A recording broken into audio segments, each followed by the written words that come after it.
வணக்கம். எட்டி டாக்ஸ்ல என்ன செய்தியை பார்க்க போறோம்னு கேட்டீங்கன்னா, வாஷ் அவுட் ஆன விசிகா களத்துல ஆளே இல்லாம கதறி துடித்த பிரேமலதா விஜயகாந்த். அது மட்டும் கிடையாதுங்க, குலதெய்வ கோயிலுக்கு நடையா நடக்கிறாங்களாம் திமுக அமைச்சர்கள். அதையும் பார்க்க போறோம். அதோட திமுகவுடைய திருட்டுத்தனத்தையும் இந்த வீடியோவில் நம்ம விரிவா பார்க்க போறோங்க. முதல்ல விசிகா வாஷ் அவுட். திமுக கிட்ட இருந்து 8 தொகுதிகளை கேட்டு பெற்றிருக்கின்றார்கள். அதுல ஒரு தொகுதியை தவிர மீதி இருக்கக்கூடிய 7 தொகுதியிலும் விசிகா தோல்வி அடைந்து விடுமா. கள நிலவரத்தை கணக்கு பண்ணி பார்த்த பிறகு திருமாவளவன் ஏன் நீங்க திமுகவுடன் இணைந்து வேலை பார்க்கல அப்படின்னு விசிகாவினரை கடிந்து கொண்டிருக்கின்றார்கள். திமுக காரன் என்ன பண்ணா, விசிகாவினர் வந்தாங்கன்னா பிரச்சாரத்துக்கு பிற சமூக வாக்குகள் கிடைக்காது என்ற ஒரே காரணத்தினால விசிகாவினரை புறக்கணித்து விட்டு அவங்க பிரச்சாரத்துக்கு போயிட்டாங்க.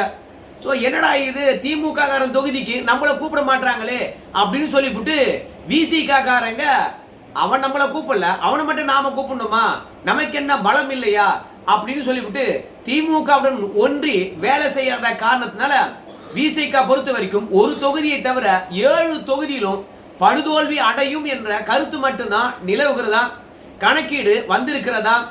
அது மட்டுமல்ல, திமுக மீது இருக்கக்கூடிய ஆன்டி இன்கம்பன்சி விசிகா மீது பெருசா விழுந்திருக்கிறதா. அது மட்டுமல்ல, திமுக ஆட்சியில பட்டியலின மக்களுக்கு ஏகப்பட்ட துரோகங்கள், ஏகப்பட்ட வழிகள், ஏகப்பட்ட வேதனைகள், அவற்றையெல்லாம் திருமாவளவனை பொறுத்த வரைக்கும் திமுகவுக்கு அழுத்தம் கொடுத்து பிரச்சனையை தீர்க்கவே இல்லை. பல இடங்கள்ல விசிகா கொடிய கூட ஏற்ற முடியல. உலக வரலாற்றிலேயே குடிநீர்ல மலம் கலந்தது இந்த திமுக ஆட்சியில தான். ஆணவ படுகொலை அதிமுக ஆட்சியை விட திமுக ஆட்சியில ஏகப்பட்டவை. அது மட்டுமல்ல, குற்றவாளியாக கைது செய்யப்பட்டவர்கள் 90% பட்டியலினத்தை சார்ந்தவங்களாம். உள்ளாட்சி பிரதிநிதிகளாக தேர்ந்தெடுக்கப்பட்ட பட்டியலினத்தவர் பதவி ஏற்க கூட முடியலையாம். திமுக ஆட்சியில திருமாவளவனால கேட்கவே முடியலையாம். அதனால பட்டியலினத்தில் இருக்கிறவங்களே திமுகவுக்கு வாக்களிக்க கூடாது அப்படின்னு திமுகவையும் விசிகாவையும் ஒரு சேர புறக்கணித்து விட்டார்களாம். ஏற்கனவே விஜய் ஃபேக்டரை பொறுத்த வரைக்கும் விசிகாவை தான் நாசம் செய்திருக்கிறது அப்படின்னு சொன்னாங்க. இப்போ கட்சிக்குள்ள பாத்தீங்கன்னா திமுகவுக்கு நாம ஏன் ஓட்டு போடணும், திமுக கூட்டணி மீண்டும் வெற்றி பெற்றால் சாதி ஆணவங்கள் அதிகரித்து விடும். அதனால திமுக கூட்டணிக்கும் போட வேண்டாம், இரண்டாவது விசிகாவுக்கும் போட வேண்டாம், திமுகவுக்கும் போட வேண்டாம் அப்படின்னு பட்டியலினத்தவர் மக்கள் ஒட்டுமொத்தமாக முடிவெடுத்ததுனால திருமாவளவன் களத்தில் நின்று 8 தொகுதியில மட்டுமே பிரச்சாரம் செய்தாலும் வெற்றி கிட்டாது அப்படின்னு தான் திருமாவளவனுக்கு வந்திருக்கின்ற விவரமா. அதனால அவரு கதறிக்கொண்டே இருக்கின்றார். இந்த தோல்வி என்பது கட்சியினுடைய அங்கீகாரத்தையே காலி பண்ணிடும்.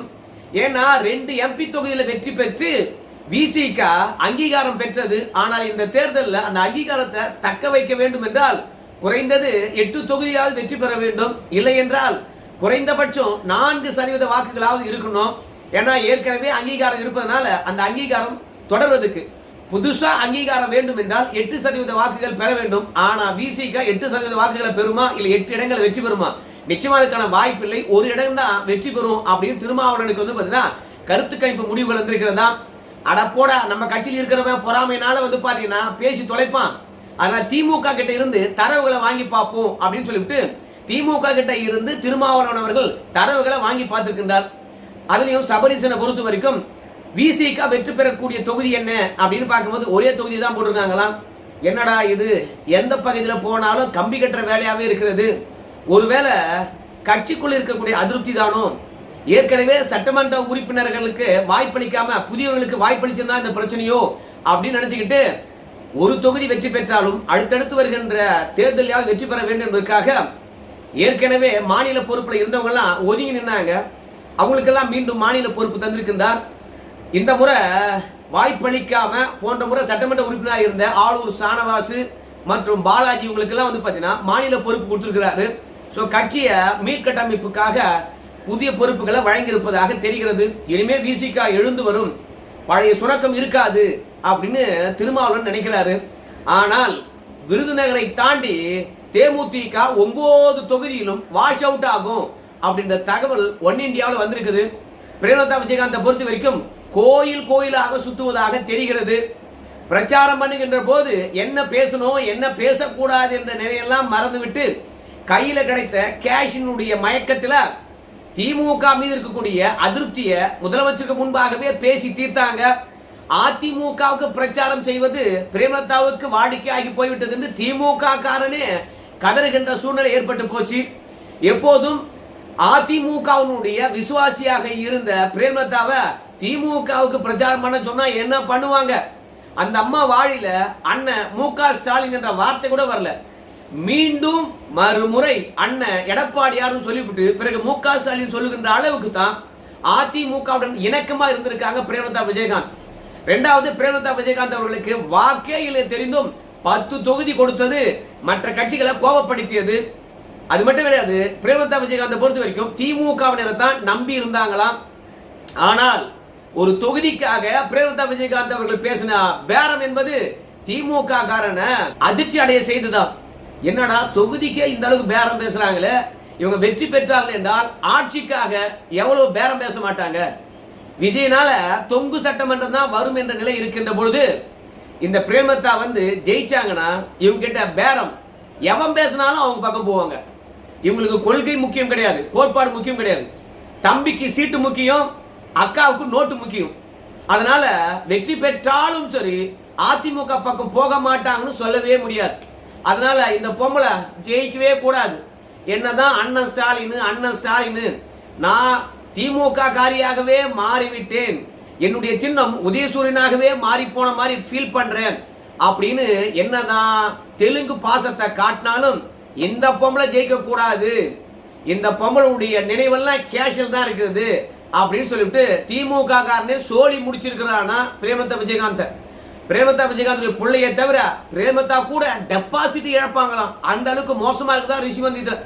அதனால நம்மளை பொறுத்த வரைக்கும் பிரேமலதா விஜயகாந்த் அவர்களும் வாஷ் அவுட், திருமாவளவன் அவர்களும் வாஷ் அவுட். அது மட்டும் கிடையாது, அன்புமணி ராமதாஸுக்கு கூட பெருசா தொகுதிகள் கிடைக்காது, அவரு கூட 2 தொகுதி தான் ஜெயிப்பாரு அப்படின்ற தகவலை ஒன் இந்தியாவில் போட்டிருக்காங்க. அது எப்படின்னு கேட்டீங்கன்னு வச்சுக்கலாம், திராவிட கட்சிகளை பொறுத்த வரைக்கும் தமிழகத்தை அழித்து விட்டது. திமுக ஊழல் கட்சின்னு சொல்ல மாட்டான், ஏன்னா திமுக மீது பழி போட்டா திமுக கோழிச்சுக்கும் இல்லையா. அதாவது ஊழலை பத்தியும் பேசணும், திமுக பத்தியும் பேசணும், ஆனா வலிக்காத அளவுக்கு பேசணும். அதுக்கு வம்புக்கு அதிமுகவை ஜாயின் பண்ணிக்குவாங்க. அதிமுகவும் திமுகவும் இங்க இருக்கக்கூடிய முக்கிய பிரச்சனையை தீர்க்கவே இல்லை, 2 பேரும் மதுக்கடையை மூடல அப்படின்னு தான் சொல்லுவானுங்களே கண்டி. ஆட்சியில இருந்த திமுக ஏன் மதுக்கடையை மூடல அப்படின்னு சொல்லவே மாட்டாங்க. இந்த மக்கள் கெட்டு போனதுக்கு காரணம் இந்த 2 கட்சிகள் தான் அப்படின்னு சொல்லுவாங்க. யார் ஆட்சியில கம்மியாக ஊழல் நடந்தது, யார் ஆட்சியில மக்கள் கம்மியாக குடிச்சாங்க, யார் ஆட்சியில சட்ட ஒழுங்கு கம்மியா இருந்தது, யார் ஆட்சியில சட்ட ஒழுங்கு நல்லா இருந்தது, இப்படி எல்லாம் பிரிச்சு பார்க்க மாட்டாங்க. திமுக ஆட்சியை விட அதிமுக ஆட்சி பெட்டர் அப்படின்னு ஒரு வார்த்தை சொல்லிட மாட்டாங்க. சோ திமுக குறை சொல்லணும்னா சேர்த்து அதிமுகவையும் குறை சொல்லுவாங்க. அந்த மாதிரி தான் விசிக வாஸ் அவுட் ஆகுது, தேமுதிக அவ்வளவுதான் சோழியா முடிஞ்சது. இந்த உண்மையை சொன்னோம்னா திமுகவுக்கு மனக்கசப்பு ஏற்படும். அதனால அன்புமணி ராமதாஸும் 2 தொகுதியில் தான் வெற்றி பெறுவார், மத்த எல்லாம் கோட்டை விட்டுருவார். ரிசல்ட்டை கேட்டு அன்புமணி ராமதாஸ் அப்செட் அப்படின்னு செய்தி போட்டிருக்கான். அன்புமணி ராமதாஸை பொறுத்த வரைக்கும் மௌன புரட்சி ஏற்பட்டு இருக்குது. திமுக மீது கோபத்தை மக்கள் காட்டியிருக்கிறாங்க. நிச்சயமாக இந்த தேர்தலில் திமுக படுதோல்வி அடைய நீங்க பார்த்துட்டே இருங்க. மக்கள் திமுக பற்றி நன்றாக உணர்ந்து இருக்கின்றார்கள். ஒருபொழுதும் சரி திமுக ஆட்சி பிடிக்காது என்று மாற்றத்துக்கான தேர்தலாக அமைந்திருக்கு சொல்லிட்டு அறிக்கை வெளியிட்டாரு நம்ம அன்புமணி ராமதாஸ்.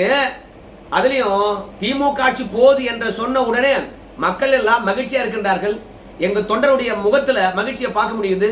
நாங்க நின்ற அத்தனை தொகுதியிலும் நாங்க வெற்றி பெறுவோம், எங்க பிரச்சாரமானது மக்களிடையே போய் சேர்ந்து இருக்குது அப்படின்னு விரிவா பேசினாரு அன்புமணி ராமதாஸ். திருட்டு திமுகவினுடைய திமிர்தனத்தை எல்லாம் பட்டியலிட்டாரு. ஆணவ போக்கெல்லாம் வந்து பாத்தீங்கன்னா அலசி மக்களையே கொண்டு போய் சேர்த்தாரு. ஆனா அவரும் 2 தொகுதி தான் ஜெயிப்பாரு அப்படின்னு வந்து ஊடகம் வந்து பாத்தீங்கன்னா திமுகவுக்காக ஒத்துஊதி கொண்டிருக்கிறது. இதற்கிடையில திமுக பகுத்தறிவு பகலவன், பெரியார் வழி வந்தவர்கள் அப்படின்னு சொல்லுகின்ற இந்த தருணத்துல திமுகவுடைய முக்கிய அமைச்சர்கள் குலதெய்வ வழிபாட்டை செய்ய ஆரம்பித்து விட்டார்கள். நம்முடைய அமைச்சர் மூர்த்தி சரியா பணம் அடிச்சு வச்சுக்கிற மனுஷன், ஆட்சி வரவில்லை என்றால் அவரை இதோட லாஸ்ட் தேர்தல் என்று சொல்லுகின்ற அளவுக்கு மாத்தி விட்டுருவாங்க. மொத்தத்தையும் பிடிங்குவாங்க. அரசியல் இல்லாத அளவுக்கு மாற்றிடுவாங்க. ஏன்னா செல்லூர் ராஜ் வந்து பாத்தீங்கன்னா மூர்த்தியால ரொம்ப பாதிப்படைஞ்சிருக்காரு. அந்த ஆள் அமைச்சராவார் செல்லூர் ராஜ். அதனால மூர்த்தி அவ்வளவுதான் அழிஞ்சது. அதனால தான் தோத்துடக்கூடாது என்பதற்காக மூர்த்தியை பொறுத்த வரைக்கும் காசி விஸ்வநாதரை போய் வணங்கி இருக்கின்றார். காசில அங்கிருந்து புனித நீர் கொண்டு வந்து அறிவாலயத்தில் கொடுத்திருப்பதாக தெரிகிறது. சரிங்க, எதுக்காக நீங்க காசி போனீங்க? நீங்க வெற்றி பெறதுக்காகவா அப்படின்னு வந்து கேட்கும் போது அமைச்சர் மூர்த்தி என்ன சொல்றாங்க கேட்டீங்கன்னா, தொங்கு சட்டமன்றம் வரும் சொல்றாங்க. அது வரக்கூடாது. திமுக தனி பெரும்பான்மையோடு வெற்றி பெறணும். அப்படி வெற்றி பெற்றால் மட்டும்தான் மக்களுக்கு நாம என்ன செய்யணும்னு நினைக்கிறோமோ அதை செய்ய முடியும். அதனால தனி பெரும்பான்மையுடன் வெற்றி பெற வேண்டும் என்பதற்காக நான் காசிக்கு போயிட்டு வந்தேன் அப்படின்னு மூர்த்தி சொல்றாரு. நம்முடைய கே நேரு, அப்புறம் ஏவா வேலு, இவங்கெல்லாம் வந்து திருப்பதி போயிருக்காங்க. அதுக்கப்புறம் உங்க எல்லாருக்கும் தெரியும் சிவசங்கர், அவரும் திருப்பதிக்கு போயிருக்காரு. மற்றபடி எம்ஆர்கே பன்னீர்செல்வம் குலதெய்வ வழிபாடு. அதே மாதிரி செந்தில் பாலாஜி பொறுத்த வரைக்கும் அவரும் குலதெய்வ வழிபாடு. ஸோ மொத்தத்துல திமுக அமைச்சர்கள் என்று நீங்க யார கை காட்டினாலும் சரி எல்லாருமே வந்து குலதெய்வ வழிபாட்டை செய்திருக்கின்றார்கள். ஏன்னா இது பொது வழியில வந்து அமைச்சராக இருக்கின்ற பொழுது இந்து மதத்தை அவ்வளவு கேவலமா பேசுறீங்க. செத்தவெல்லாம் எப்படா கடவுள் ஆவான்? ஏடா கல்லுதாடா பார்க்க முடியும், கடவுளா எப்படா பார்க்க முடியும் அப்படின்னு சொன்னவெல்லாம் இன்னைக்கு குலதெய்வ வழிபாடு பண்றது நமக்கே வியப்பாக தான் இருக்குது. அது மட்டும் கிடையாது, பல அமைச்சர்கள் பரிகார பூஜை செஞ்சுக்கிட்டு இருக்காங்களாம். இதெல்லாம் வேற எங்கேயும் வரல. திராவிட பாரம்பரியம் என்று சொல்லப்படுகின்ற ஒன் இந்தியாவிலே இந்த செய்தி வந்தது. கருமாந்திரம் முடிச்சு போனுங்க. இருக்கிற வரைக்கும் வாய் கூசாம திட்ட வேண்டியது. ஆனா வாழ்வாதாரமே போயிடும் சொன்ன பிறகு நேரா போய் கடலுக்கு அல்ல விழுது. என்ன பழப்புன்னு தெரியல. அதுக்கப்புறம் திமுகவினுடைய சதி, இந்த மாதிரி மட்டமான வேலையை யாரும் செய்ய மாட்டாங்கப்பா. Foreign contribution regulation act FCRA இந்த சட்டத்தை பாஜக கொண்டு வருவாங்க அப்படின்னு பேச்சு அடிபடுது. சோ இது இந்தியாவில் நடைமுறைப்படுத்த கூடாது அப்படின்றதுக்காக 150 நாடுகள்ல இருக்கக்கூடிய பார்லிமெண்ட் உறுப்பினர்கள், அது மட்டுமல்ல சமூக ஆர்வலர்கள், மத தலைவர்கள், சிறுபான்மை அமைப்புகளுடன் வந்து திமுகவினுடைய எம்பியும் வழக்கறிஞருடைய தலைவரமாக இருக்கக்கூடிய வில்சன் வந்து காணொலி வாயிலாக ஆலோசனை நடத்தியிருக்கின்றார். நம்ம நாட்டில் எத்தனையோ எம்பிக்கள் இருக்காங்க, அவங்க கிட்டலாம் வந்து பார்த்தீங்கன்னா ஆலோசனை நடத்தல. திமுக இருக்கக்கூடிய வில்சன் எம்பி அவரு 150 நாடுகள் இருக்கக்கூடிய கிறிஸ்துவர்கள் கிட்டையும் கிறிஸ்துவ மதத்தை சார்ந்த எம்பி கிட்டையும் ஆலோசனை நடத்தி இருக்கின்றார். FCRA சட்டமானது கொண்டு வராங்க. வெளிநாட்டில இருந்து பணம் வந்ததுன்னா அந்த பணத்துக்கு கணக்கு காட்டணும். நீங்க பாட்டு எடுத்து செலவு பண்ணீங்கன்னு வச்சுக்கலேன், அந்த பணமானது யாருக்கு போகுது? தீவிரவாதத்துக்கு போதா, இல்ல கல்விக்கு தான் போதா, சமூக நலத்திட்டங்களா போதா? கணக்கு காட்டுங்க, மீண்டும் பணம் வாங்கிக்கங்க அப்படின்னு வந்து ஒரு சட்டம் கொண்டு வராங்க.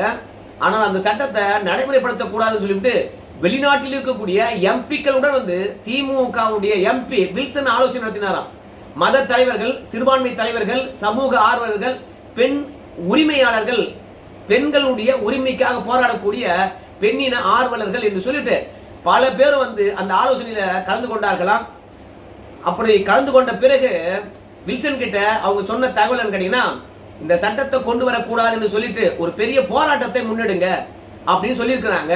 சரி, நாங்க போராட்டத்தை முன்னெடுக்கணும்னு சொல்லிவிட்டு இந்த ஏப்ரல் மாசம் 28ஆம் தேதி இந்தியா முழுவதும் FCRA சட்டத்தை கொண்டு வரக்கூடாது என்று பெரிய போராட்டத்தை திமுக நடத்த போதாம். அதாவது நம்ம நாட்டில் கொண்டு வருகின்ற சட்டத்துக்கு எதிராக வெளிநாட்டில் இருக்கிறவங்க வந்து பாத்தீங்கன்னா திமுகவுக்கு ஐடியா கொடுக்குறான். இப்ப தெரிஞ்சுக்கிட்டீங்களா திமுக ஏன் தீய சக்தி என்று சொல்றோம்? எதுக்காக எம்ஜிஆர் அந்த காலத்திலே திமுக தீய சக்தி என்று சொன்னார் தெரியுங்களா? நம்ம நாட்டு ஒரு சட்டம் கொண்டாடுறோம், அந்த சட்டத்தை எதிர்த்து வெளிநாட்டுக்கார திமுகவுக்கு கீ கொடுக்குறான், திமுகவுக்கு ஐடியா கொடுக்குறான் என்ன பண்ணணும்னு சொல்லிவிட்டு. அதையும் கேட்டு நம்ம நாட்டு மக்களுடைய ஒற்றுமையை சிதைக்கும் விதமாக அமைதியா இருக்கக்கூடிய இடத்துல பெரிய போராட்டத்தை உருவாக்க போறாங்களாம். FCRA சட்டத்தை பொறுத்த வரைக்கும் காங்கிரஸ் ஆட்சி காலத்தில் கொண்டு வந்தாங்க. அது பல்வேறுபட்ட மாற்றங்களை கொண்டு வருது. மாற்றங்கள் அவ்வப்போது வந்துகிட்டே தான் இருக்கும். அந்த மாதிரி தான் FCRA சட்டத்துல பாஜக ஒரு சிறு திருத்தத்தை வந்து கொண்டு வந்திருக்காங்க. அந்த திருத்தத்தை பொறுத்த வரைக்கும் நீங்க பணத்தை வாங்கி மதம் மாற்றுறீங்களா இல்ல தீவிரவாதிக்கு தரீங்களான்னு தெரியல, ஆனா வாங்குற பணத்துக்கு கணக்கு காட்டுங்கடா அப்படின்னு சொன்னா கணக்கெல்லாம் காட்ட மாட்டோம். நாங்க வாங்குற பணத்துக்கு கணக்கு காட்டோம்னா கல்விக்கெல்லாம் கொடுத்துருவோம். நாங்க தன்னார்வ தொண்டு நிறுவனத்துக்கு கொடுத்துருவோம். அவங்க கணக்கு கொடுத்தாதானே நீ தொண்டு நிறுவனத்துக்கு பணம் கொடுத்தல அவங்கிட்ட கணக்கு வாங்கி நீ கொடு அப்படின்லாம் கேக்குறாங்க. ஆனா கணக்கு கொடுக்க மாட்டோம் அப்படின்னு சொல்றாங்க. அப்படின்னா மத்திய அரசாங்கம் என்ன சொல்லுதுன்னு கேட்டீங்கன்னா, என் நாட்டில் வருகின்ற பணம் எங்க போகுது எங்க வருதுன்னு எனக்கு தெரியும். சட்டப்பிரகாரம் நடந்துக்க, இல்லைன்னா பணத்தை வாங்காத, அவனும் பணத்தை அனுப்பக்கூடாது அப்படின்னு சட்டம் கொண்டு வராங்க. ஆனா வெளிநாட்டில் இருக்கக்கூடிய 150 எம்பிக்களும், அதாவது 150 நாட்டில் இருக்கக்கூடிய எம்பிக்களும், சமூக ஆர்வலர்களும், மத தலைவர்களும், சிறுபான்மையினர் தலைவர்களும் வில்சனுடன் ஆலோசனை நடத்தி நாளைக்கு இந்தியா முழுவதும் பாத்தீங்கன்னா FCRA சட்டத்தை நடைமுறைப்படுத்தக்கூடாதுன்னு சொல்லிட்டு ஆர்ப்பாட்டம் நடத்த போறாங்களாம். இங்க எப்படியாப்பட்ட நிலைமை மாறி இருக்குது பத்தியா? வெளிநாட்டில இருந்து நம்ம நாட்டுல வன்முறைய நாகரீகமாக போராட்டம் என்ற முறையில திணிக்கிறாங்க. திமுகவை ஆதரிக்க வேண்டுமா? மத்தவங்க எல்லாம் யோசிங்க. நன்றி நண்பர்களே.